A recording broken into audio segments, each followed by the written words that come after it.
Spring 1945. The war in Europe was ending, but for thousands of German soldiers, the nightmare was not over. Trains rattled across the American Midwest, filled with weary prisoners who expected the worst. Through the barred windows, they saw endless plains so different from the ruins they'd left behind. Many believed they were being taken to hard labor camps, maybe even to die slowly in a foreign land. They clutched tin cups, waiting for thin soup or black bread. The train finally stopped at a sprawling compound surrounded by wire and watchtowers. Armed guards waited, calm, unreadable. The air smelled not of rot or gunpowder, but of something sweet. Somewhere near the camp kitchen, ice cracked against metal. A fountain hissed. And as the first prisoners were led inside, they saw something impossible: American soldiers pouring Coca-Cola into glass bottles, passing out ice cream under the same sun that had burned their battlefields for men who had marched under the swastika.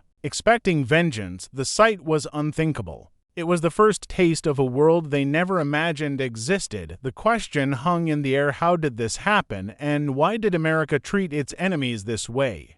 By the spring of 1945, the Wehrmacht was collapsing on all fronts. Allied armies advanced relentlessly across Western Europe, cutting through once formidable German defenses. The Third Reich's borders were shrinking by the day, and the number of prisoners taken by Allied forces reached staggering levels. In France and Belgium, tens of thousands of German soldiers surrendered each week. The problem was no longer how to win the war, but what to do with the men who had fought it. The United States faced a logistical challenge unlike any in modern history. More than 370,000 German prisoners would eventually be shipped across the Atlantic to America itself. Transporting them required vast convoys protected by naval escorts as U-boats still prowled the ocean. Each prisoner was tagged, documented, and divided into groups by rank and training. Many were veterans of North Africa and Normandy, battle-hardened men who had faced American troops only weeks before. Now, they were being sent to the very homeland of their enemy. To these soldiers, captivity in America sounded like a cruel twist of fate. German propaganda had long painted the United States as a land of decadence and racial chaos. Leaflets warned that American troops would show no mercy to captured Germans, that they would be humiliated or starved. Even the more pragmatic Wehrmacht officers expected harsh labor conditions, perhaps comparable to those faced by Soviet POWs in German hands. Few could imagine that their new captors would follow the Geneva Convention to the letter end. In many cases, exceed it. As the first transports arrived at East Coast ports, the prisoners were stunned by what they saw. American dock workers went about their tasks calmly, indifferent to the presence of thousands of defeated Germans. There were no jeering crowds, no parades of vengeance. The men were processed, deloused, and fed before being sent inland by train. Destination: the heart of America. The camps awaiting them were scattered across 46 states, often near military bases or farmland. They bore names like Camp Swift in Texas, Camp Shelby in Mississippi, Camp Algona in Iowa. From the air, they looked like small towns, rows of barracks, kitchens, workshops, and recreation fields. Each camp had its own infirmary, chapel, and mess hall. The fences and watchtowers were reminders of captivity, yet inside the wire, life soon took on a rhythm that astonished the men who lived it. Meals were structured and generous. Breakfasts included eggs, bread, coffee, sometimes fruit. Lunches brought meat or beans, potatoes, and vegetables. Dinners often included desserts, puddings, pastries, and, in warmer states, ice cream. To a German soldier accustomed to the meager rations of the collapsing Reich, this abundance seemed surreal. Some suspected it was a trick, a show meant to win their compliance. Others quietly wondered how their enemies could afford to live and feed prisoners so well while fighting a world war on two fronts. Behind this treatment lay a calculated decision. The United States, mindful of the Geneva Convention and its own national image, believed humane treatment would not only reflect moral superiority but also encourage reciprocal behavior toward American POWs held in Germany. Military authorities also recognized another advantage. Well-fed, well-treated prisoners were easier to manage. Starvation and cruelty bred rebellion. Comfort bred compliance. By the end of 1944, the American War Department had refined the system. Camps were administered by the U.S. Army Service Forces, while the Office of the Provost Marshal General oversaw policy. Each camp maintained strict order, but within those rules, prisoners had remarkable freedom. They could organize orchestras, stage plays, attend classes, and even subscribe to newspapers, albeit censored ones. And thanks to the immense industrial and agricultural output of the United States, supplies were rarely scarce. Still, nothing symbolized the contrast more vividly than the food. For men who had come from the smoldering ruins of Aachen, Cologne, or the Ardennes, a scoop of ice cream or a bottle of Coca-Cola carried more than sweetness. It was proof of a civilization untouched by war's hunger. It was proof that the world beyond the Reich still had comfort, color, and choice. The arrival of Coca-Cola in particular carried deep meaning. To Germans, it was a luxury brand banned in the Reich since the war began, a product of American capitalism they had been taught to despise. Now, standing in line in khaki uniforms stripped of insignia, they tasted it for the first time. Cold and fizzing under a summer sun, this first taste of America would change them and would soon ripple through every camp across the continent. At first, life inside the wire felt unreal. German soldiers who had survived years of brutal frontline combat found themselves waking to orderly schedules and predictable routines. Morning roll call, breakfast, assigned work, recreation, lights out. It was discipline without terror, a concept few of them had known since before the war. The guards were firm but rarely cruel. Orders were shouted only when necessary. For many, this was the first time in years that a command did not come with fear. The adjustment was slow and uneasy. Many prisoners arrived still wearing the mindset of the Reich. They saluted each other, whispered old slogans, and clung to rumors that Germany would soon unleash secret weapons to win the war. Within weeks, those illusions began to fade. Letters from home described bombed cities, families scattered, hunger spreading. Inside the camps, the contrast was painful: full plates, clean beds, music drifting from the rec hall. Psychologists later called it cognitive dissonance, a deep, silent conflict between expectation and reality. The man had been told America was corrupt, yet here they saw fairness. They'd been told Americans were weak, yet they saw strength and order and generosity. Some refused to believe it. Others began to question everything they had fought for. Work assignments occupied much of camp life. Under Geneva rules, officers were exempt from manual labor, but enlisted men often volunteered. They worked on nearby farms, built fences, harvested crops. American farmers, facing labor shortages, welcomed them. For the Germans, the work offered a taste of freedom, sunlight beyond the wire, brief human contact with civilians. Some were astonished when local families offered them cold drinks or waved as they passed.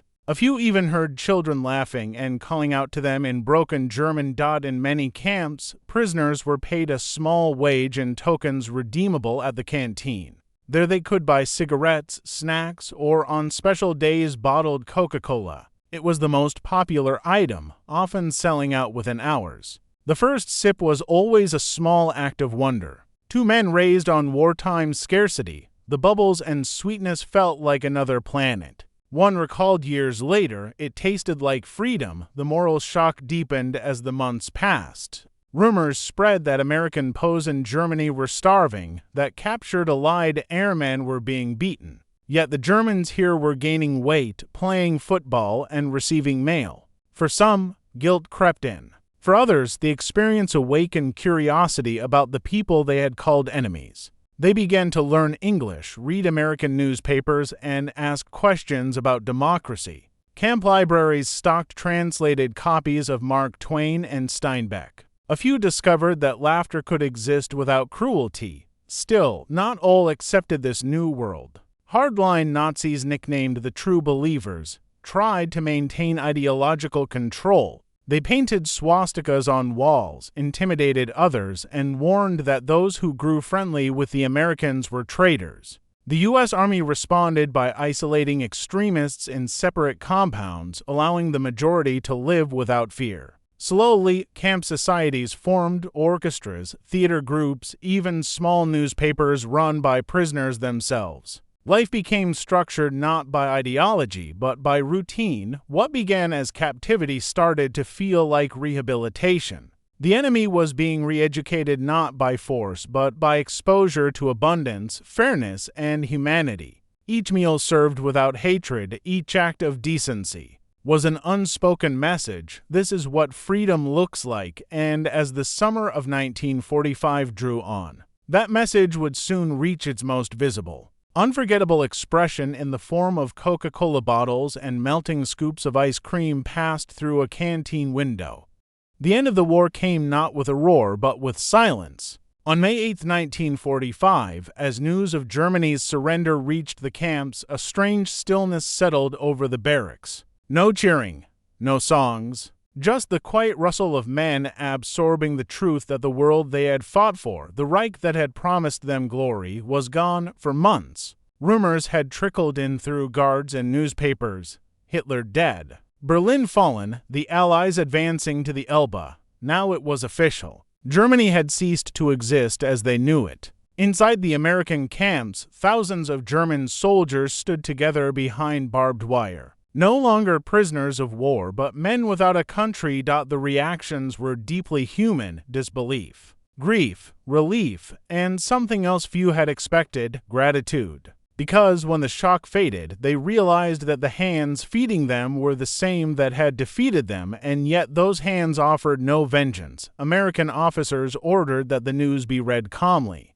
Guards stood by, respectful, as prisoners gathered in stunned silence. Some men wept openly, not for defeat, but for release from years of lies, from obedience, from fear. One POW recalled, "It was as if a fever broke. We were sick with belief." And then, suddenly, the fever was gone. In the days that followed, the camps transformed. There were no riots, no hunger strikes, no suicides as many had feared. Instead, an odd sense of calm spread through the compounds. Men talked late into the night, not about tactics or lost battles, but about home, about rebuilding, about what kind of Germany could emerge from the ashes. For the first time, they spoke of peace without cynicism. American administrators recognized this as a delicate moment. They organized reorientation programs, inviting German officers and intellectuals to attend lectures on democracy, economics, and ethics. But the most profound lessons came not from lectures, but from lived experience. The prisoners compared notes on what they had seen in America, its functioning democracy, its racial contradictions, its energy and openness. It was not perfect, but it was free. They had witnessed farmers who worked hard without fear, guards who showed authority without cruelty, and a society that thrived without propaganda. The contrast to the suffocating control of the Nazi state was undeniable. As summer turned to autumn, repatriation plans began. Ships were being readied to return hundreds of thousands of POWs to Europe. But by then, these were not the same men who had arrived months earlier. Their uniforms were faded, their hair grown long, and their eyes, once sharp with suspicion, carried something softer. Many feared the return more than captivity. The camps had become stable, predictable, even humane. Germany, they knew, was a ruin. Before departure, the American Red Cross organized farewell meals in many camps. Coca-Cola bottles clinked against tin cups, ice cream was served one last time, and American guards shook hands with the men they had once fought. It was a simple gesture, but symbolic, a parting that felt less like the release of prisoners and more like the farewell of students who had completed an unspoken education when the first ships reached Europe. Allied officers noted an unexpected phenomenon: the returning POWs were calm, cooperative, and often openly critical of the Nazi regime. Some spoke of America with awe. "They defeated us without hate," one former sergeant told a British interviewer. "They showed us what real strength is." The U.S. military's own reports confirmed it. The humane treatment had done what propaganda could not.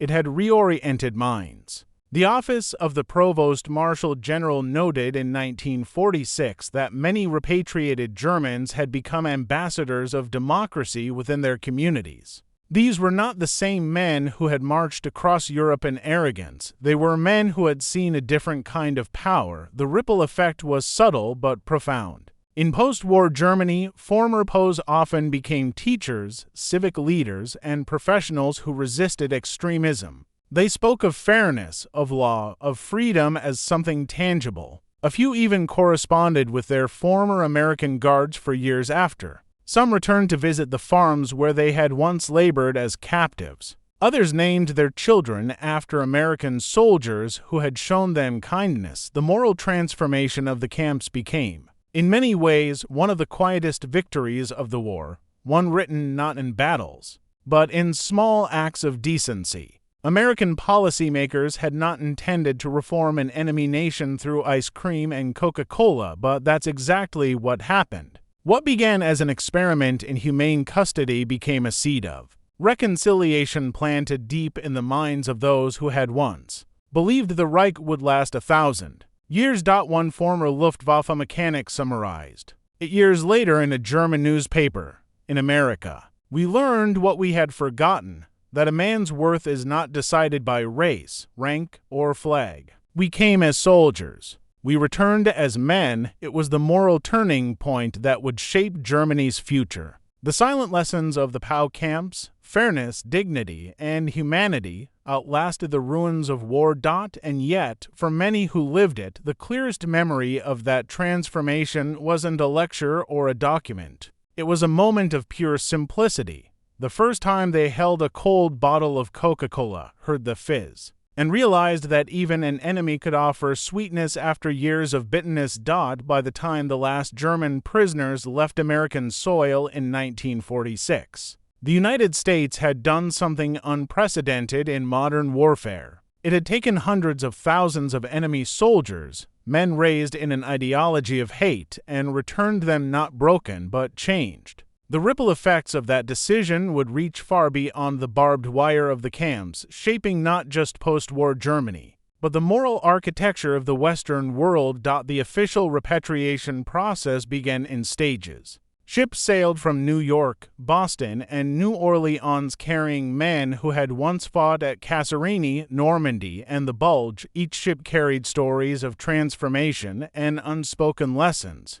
Many prisoners carried home American cigarettes, chocolate, and Coca-Cola bottles as souvenirs. Small reminders of a world that had defied everything they had been taught. When they arrived in a shattered Germany, the contrast was staggering. The cities were ruins, railways twisted, hunger everywhere. Families searched for bread, not victory. Yet amid the wreckage, these returning men brought something new. An image of America not as a conqueror, but as a civilization that had triumphed through principles rather than brutality. They spoke not of humiliation, but of respect. This quiet testimony mattered more than anyone at the time realized. In occupied Germany, American administrators faced the immense challenge of rebuilding a society stripped of leadership, infrastructure, and moral compass. They needed local cooperation. And who better to provide it than men who had seen America up close? Former POWs became interpreters, translators, and clerks in the early days of the Allied occupation. Some worked with U.S. forces distributing food and managing reconstruction projects. Their first-hand experience in the camps made them natural mediators, trusted by their own people, and understood by the Americans. By 1947, U.S. intelligence reports noted a distinct pattern. Regions where repatriated POWs had returned showed stronger pro-American sentiment and less resistance to occupation reforms. In those areas, citizens were more receptive to democratic education and the Marshall Plan's economic programs. The moral groundwork laid in captivity was now bearing political fruit. The Marshall Plan itself, launched in 1948, became the practical extension of the same philosophy that had guided the POW camps: strength through generosity. Rather than punishing a defeated nation, America chose to rebuild it. The same logic that once offered ice cream to prisoners now offered bread and machinery to former enemies.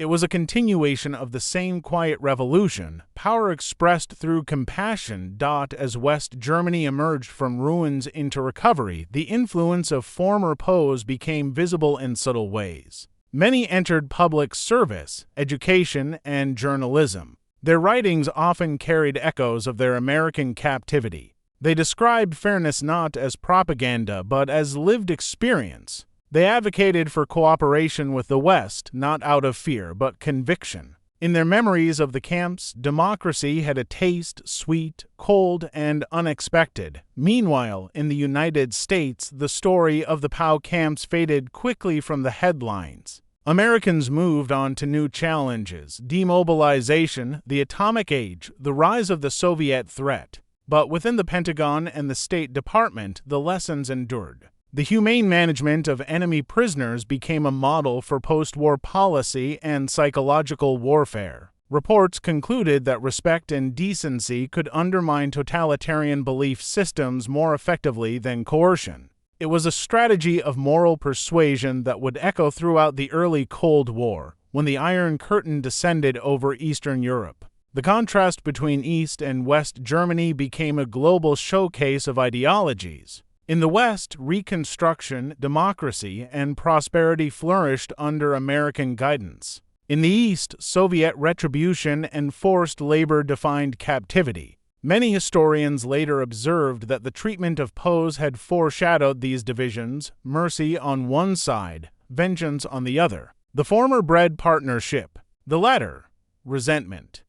By the 1950s, the same generation of men who had once been POWs now formed the backbone of West Germany's defense forces, the Bundeswehr, created under NATO's supervision. The irony was profound. A decade after their surrender, German soldiers were training alongside Americans to defend a shared vision of freedom against a new enemy. The transition from foes to allies was not born in diplomacy rooms, but in the quiet order of the POW camps. In those small moments of dignity that had reshaped minds one man at a time, even cultural memory reflected the change. When former POWs wrote memoirs, they rarely described their American captivity with bitterness. Instead, they remembered the smell of pine in the barracks, the sound of swing music on the radio, the first taste of Coca-Cola. These details became metaphors, symbols of a world where even in defeat, one could find grace. For many, it was their first encounter with the values that would later define West Germany: tolerance,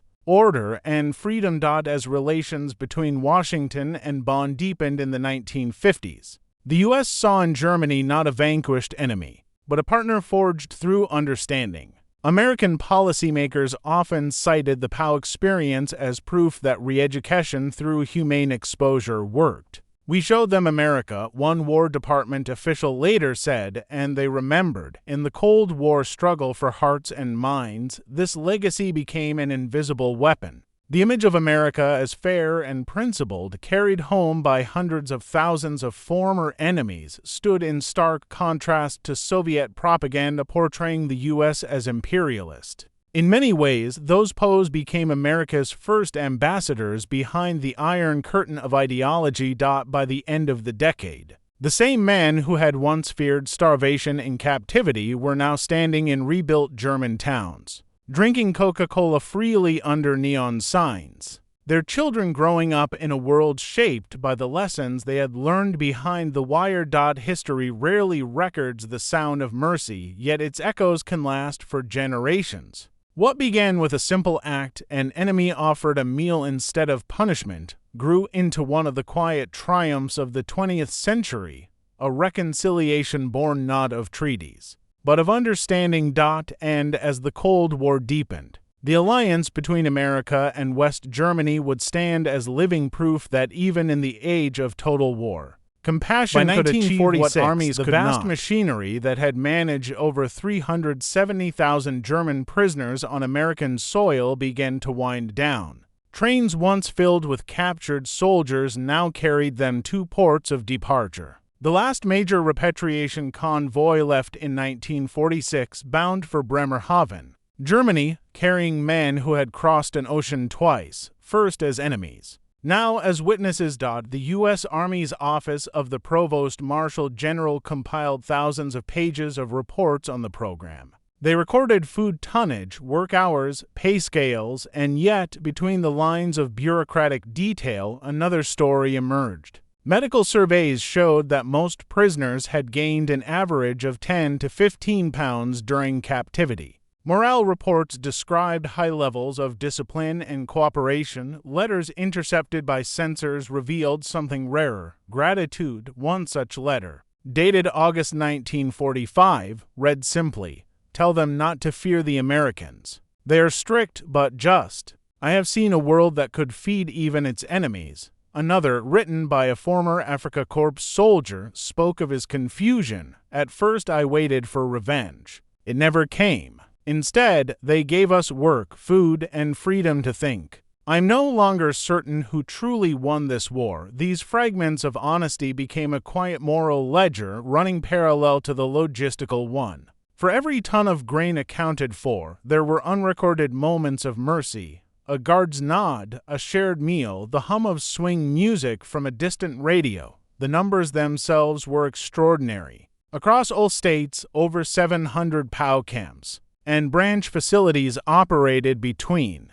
1942 and 1946. The War Department estimated that German prisoners contributed more than 45 million man-days of labor, mostly in agriculture and forestry. They helped harvest crops, repair roads, and maintain public lands, easing America's wartime labor shortage. Yet unlike forced labor in Europe, their work was paid. Their treatment monitored by the International Red Cross. Their dignity preserved. The Red Cross inspections confirmed what the statistics could not convey, that America's adherence to the Geneva Convention was not mere compliance but conviction. Reports described generally satisfactory conditions, ample food supply, and mutual respect between guards and prisoners. By late 1945, even neutral observers admitted that German POWs in the U.S. were among the best treated in history. This humane system came at a cost, not in dollars, but in effort and restraint. Local communities were sometimes uneasy about housing enemy soldiers. Newspapers carried letters from citizens questioning why men who had bombed London or shot at American GIs were eating well in Iowa or Texas, but military officials stood firm. As one colonel explained to the press, "How we treat them is how our own men are treated abroad. And when the war ends, this will matter more than vengeance." He was right. When the first groups returned to Germany, Allied intelligence officers began interviewing them to assess morale. What they found astonished even the most skeptical analysts. Roughly 85% of returning POWs described their treatment in America as fair or generous. A majority said their attitudes toward Americans had changed very positively.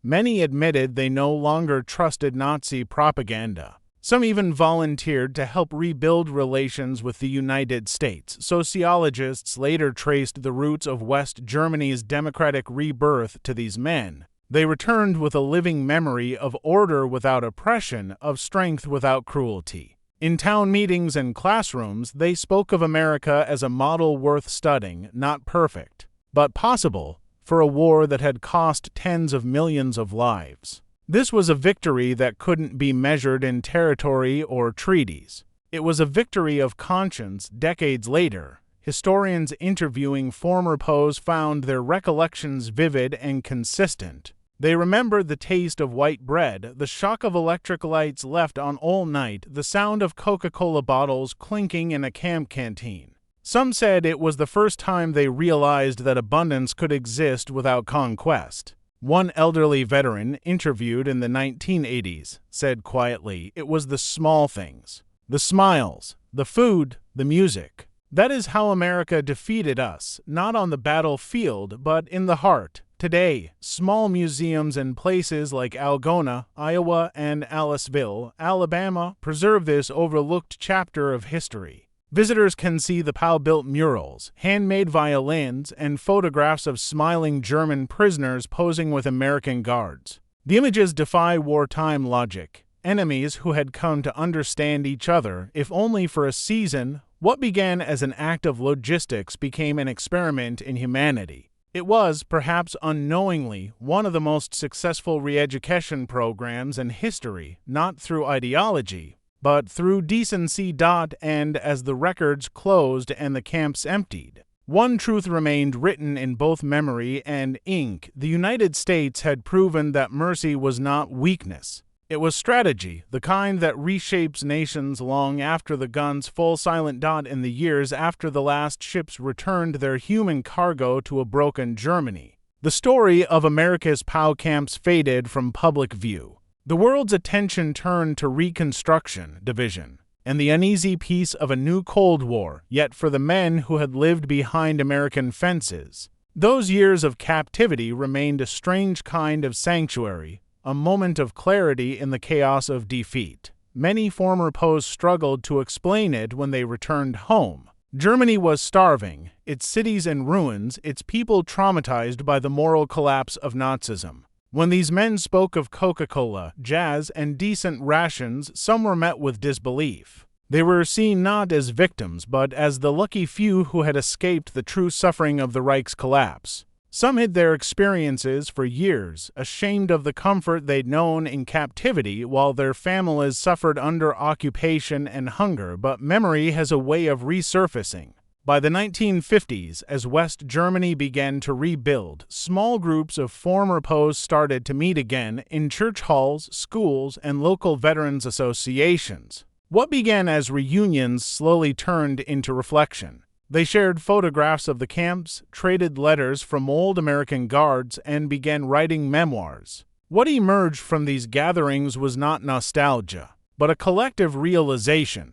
They had witnessed a moral victory disguised as imprisonment. Historians later noted that the American experience among German POWs helped nurture a generation that accepted democracy not as an imposed system, but as a lived possibility. Some former prisoners became teachers, local mayors, and civil servants. A few even returned to the United States years later, visiting the towns where they had once been confined. They found themselves welcomed not as enemies, but as friends, men who had shared a difficult and transformative past. The small towns of the American Midwest and South kept their own quiet memories too. Families remembered the polite German workers who helped harvest wheat or build barns, who played Christmas carols on handmade instruments, who mailed small gifts years after returning home. In places like Algona, Iowa, and Camphern, Texas, those relationships became the seeds of transatlantic friendship. In time, sister city partnerships and cultural exchanges would link the same regions that had once stood on opposite sides of war. The artifacts left behind tell their own story. Paintings, sculptures, journals, and wooden carvings. Many now displayed in local museums. Each object carries the paradox of captivity and freedom: a violin carved from scrap wood, a mural painted on a mess hall wall, a tiny model of a Coca-Cola bottle made from clay. These were not mere distractions from war. They were acts of self-recovery, proof that dignity could survive even in defeat. In the decades that followed, scholars began to study the American POW program as a moral experiment that had succeeded beyond intention. They found that its psychological effects were profound. German prisoners reported feeling rehumanized, reintroduced to a world of fairness, structure, and self-respect. This, more than any propaganda, broke the lingering grip of Nazi indoctrination. Where brutality might have hardened resentment, decency dissolved it. One former Wehrmacht officer, interviewed in 1972, summarized the feeling simply: "They taught us what freedom looked like by showing us what justice felt like." By the time the United States and West Germany stood together as allies in the 1950s, the moral groundwork for reconciliation had already been laid, not in treaties or political speeches, but in those quiet camp years when men learned that honor could exist without hate. In Germany today, small memorials mark the sites of former POW camps in America. Some carry plaques with words of gratitude. Others display photographs of smiling prisoners beside American guards. They stand not as monuments to war, but to the possibility of peace born from it. The story endures in letters, in faded black and white photographs, and in the memories of families on both sides of the Atlantic. For those who lived it, the taste of Coca-Cola in a dusty American camp was more than a novelty. It was the first sip of a different kind of world, a world where mercy could be stronger than vengeance, and where even the defeated could find redemption not through conquest but through kindness. War ends in many ways, sometimes with flags and signatures, sometimes with silence. But for thousands of German prisoners who crossed an ocean expecting hunger and humiliation, the war ended with a bottle of Coca-Cola and a lesson that would echo for a lifetime. History often remembers power in the form of weapons, victories, and strategies. Yet the true measure of a nation's strength is revealed in how it treats the defeated. In that measure, America's quiet experiment with mercy stands apart. It was not driven by sentiment, but by principle, the belief that justice could be firm without cruelty, and that dignity, once given, could disarm hatred more effectively than force. For the men who returned home, the memory of that humanity outlasted ideology. Many carried it into the reconstruction of a new Germany, one that sought to build rather than destroy. In that way, the fences of the POW camps became unlikely borders between two eras, the end of one world and the hesitant beginning of another. Time has softened the details, but not the truth. Those who once feared their captors came to understand them, and those who once guarded their enemies discovered common ground in decency. Together, they proved that even in war's aftermath, compassion is a weapon of peace. Today, when visitors stand before the old camp murals or read the letters written from behind American fences, they glimpse something rare, the moral victory hidden within a military one. The story of ice cream and Coca-Cola in a prison camp is not trivial. It is symbolic. It reminds us that civilization is not defined by who wins a war, but by how one behaves after winning it. And perhaps that is why those German prisoners never forgot the taste, not of sugar or soda, but of mercy itself.